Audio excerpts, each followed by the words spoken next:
Hello and welcome to the NDTV Dialogues, a conversation of ideas. Tonight I discuss ideas with two young game changers, men who may seem to have nothing in common at first, except that they are both recipients of the renowned Magsaysay Award. But I think they share something bigger, a desire to change India for the better, and they're both doing that in their ways. Joining me, crusading bureaucrat Sanjeev Chaturvedi. The irony, of course, is that Mr. Chaturvedi has not actually done any work for the last 1 year after he was removed from his post as Chief Vigilance Officer of the All India Institute of Medical Sciences. Also with me, Anshu Gupta of Goonj, an NGO with a simple idea on how even the act of giving of a piece of cloth can transform lives. Thank you both very much for coming in. And congratulations, both of you. Mr. Chaturvedi, congratulations. But the irony is clear that at a time when the world, or where you've been honored with an international award, you're being celebrated for what you've done, yet in India, your own country, you have nothing to do. You've actually been out of work for 1 year. What do you feel today about this award and how you're being treated here? Actually, it is a sort of indication of what I had done in the AIIMS and in my previous posting in the Haryana. And I have still full faith in the system. In our country, the roots of democracy are very deep, and in past 1 year I had got some very favorable orders from judiciary on the merit of the case. So in future also I hope that something positive will emerge out from the system for me. You have faith in the system, but do you have faith in the politicians? Because you mentioned Haryana, so ironically the Congress government in Haryana took you on, filed criminal cases against you. Now the BJP government at the centre is fighting with you, you are in court against them, and you, as I said, the fight against corruption has been the same by you in both cases. What would you like to say about the politicians you've taken on? Actually, madam, as a civil servant, I would not like to comment on the politicians, political parties or ideology. As a civil servant, my only ideology is the constitution of the country. And so, whatever the cases or whatever the things are coming before me, I have always tried to act as per the law of the land, and whatever I have felt that has been in the public interest. But yes, it is a fact that false cases were slapped against me. I was abruptly transferred out. Assignments were withdrawn abruptly. These are all facts of life. But at some point of time or other, through one institution or other, like intervention of the central government or through judiciary, my issues were getting settled down sooner or later. So I hope that this time also the same things will be repeated. Has the government congratulated you for your award? What would you like to say to perhaps even the Prime Minister Narendra Modi, a man who's come to power with the promise to fight corruption? What would you like to say to the Prime Minister? I would just like to say, madam, that I had huge disappointment with working of the Prime Minister office in this case. I had actual belief, I had firm belief in what were the slogans of our Honorable Prime Minister, na khaunga, na khaane doonga, and zero tolerance for corruption. I had tried to implement these policies in the AIIMS with all my passion within the frameworks of the system, and the results were everybody to see. In 2 years, I had taken successful action in around 200 cases, and against the officers, against the elements who were very powerful to me, who were very senior to me at my own personal risk. And after that, all of a sudden last year I was removed in a very unceremonious way. I had all the statutory approvals, even a commitment was given to the Parliamentary Committee of the Health that I would be made CBO for a period of 4 years. And then a lie was told in the public domain that I didn't have the approval of the CBC. In the entire history of the AIIMS till this date, no CBO had any prior approval of the CBC. So this was just a blatant lie. So I had high expectation from the Prime Minister office.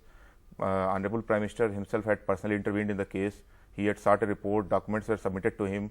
I also submitted so many documents to him, but it was a huge letdown when I saw that in spite of submitting so much evidences, and my demand was very simple, just a fair probe to fix the accountability. If I was wrong, I should have been punished, and if the elements, that bureaucratic political nexus, if some evidences were against them, then they should have been taken to the task.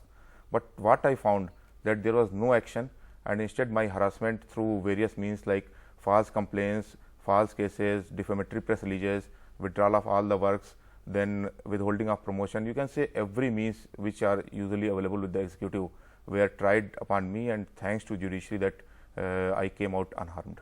Well, I hope the Prime Minister's office is listening, because I think India does need more honest young bureaucrats. And Anshu Gupta, if you can come in. I said two men who don't, in the beginning don't seem to have anything similar, but there are, I think the idea, the hope to keep fighting, not maybe fighting may be the wrong word, but to keep working when the system seems to be against you. And even Goonj is an NGO, you are not working with government directly, but often the system around us seems uncaring, seems blind to issues that you deal with every day. What would you like to say?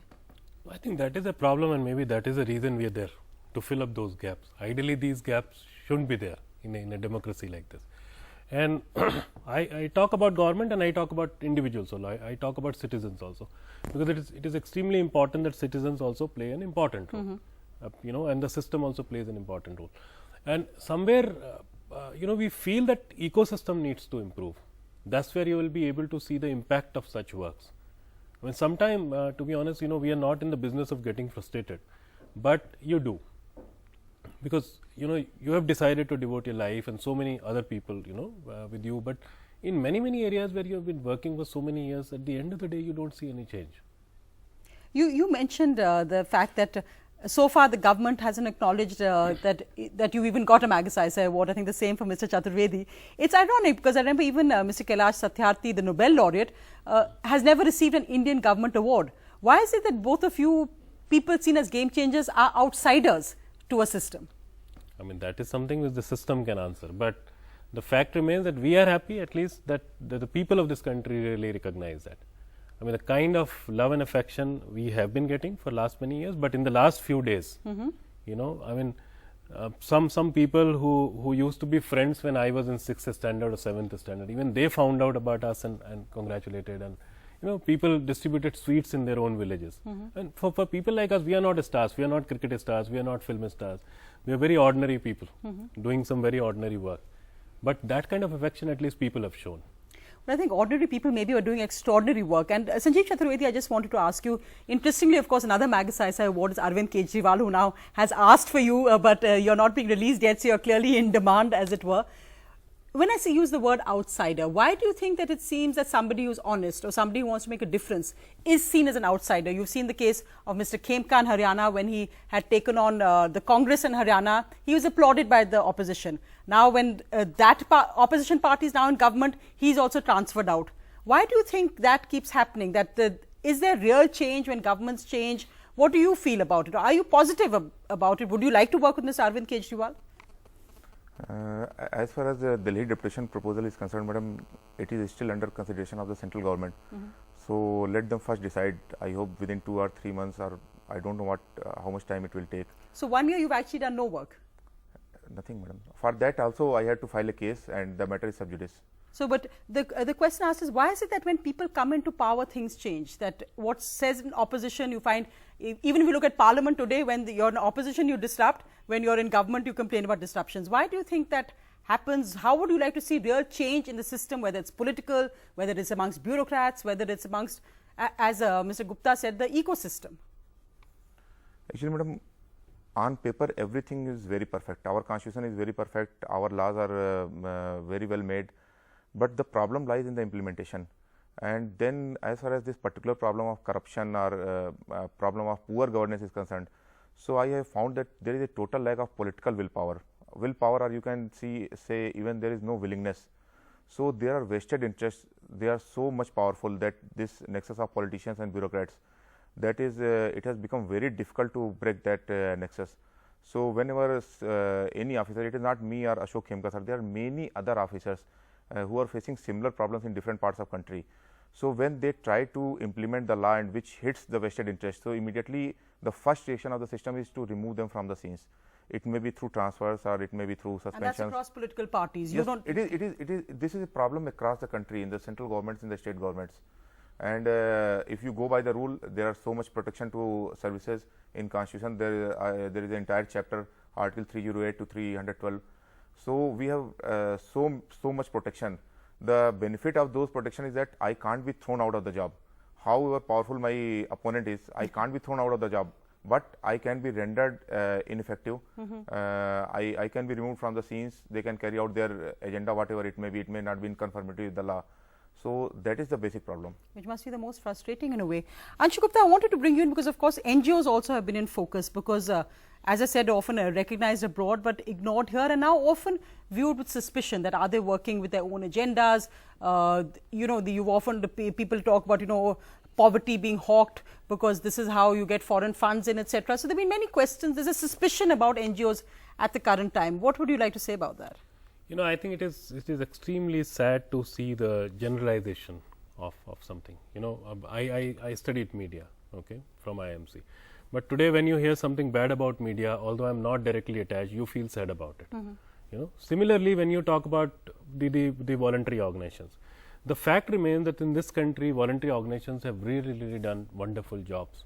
Okay, then every sector has a mix of bad and good people. So find out bad people and punish them. Find out bad people and talk about them. But let's not generalize. Let's not say that NGO sector is corrupt, because sitting here, I can't say that the entire corporate sector is corrupt or the entire airlines are corrupt. I mean, there are corrupt people. Every sector has corrupt people. There are people in every sector who have their own agendas. But then there are good people like Baba Amte to Ilaben to Aruna Roy, who have really brought a lot of different changes where the system was not working, which was the need of the hour, and they have really done wonderful work. And the voluntary sector is also operational. I mean, today we are still lucky. We are in the limelight, because we are operating in city, at least sitting in cities. Yes. But there are thousands of absolute selfless people. Exactly, who are often targeted. Yeah, and it is extremely sad that when you need a certificate for your child, you need an NGO. When you need to implement your CSR activity, you need an NGO. When you have to do something with the government scheme, you need an NGO. If you have to abuse someone, it's an NGO.